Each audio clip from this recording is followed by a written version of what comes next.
আরে আরে, ভাবছোটা কি? আমার মতো কড়াইশুঁটির কচুরি এখনও যারা বানাওনি, ঝটপট বানিয়ে ফেলো। এখানে আমি কড়াইশুঁটিগুলো নিয়ে ভালো করে পেস্ট করে নিয়েছি।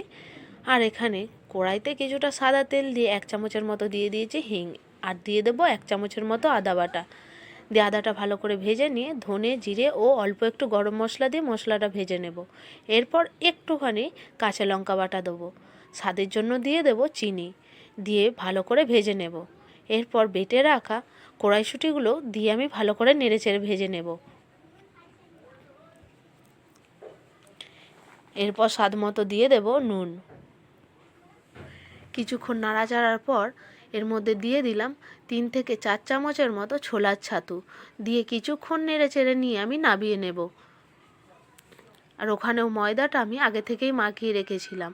রিফাইন তেল দিয়ে ভালো করে ময়ান দিয়ে একটু চিনি, নুন, গরম জল দিয়ে ভালো করে আমি মেখে নিয়েছিলাম। এবার ভালো করে পুরগুলো আমি ভরে নেব।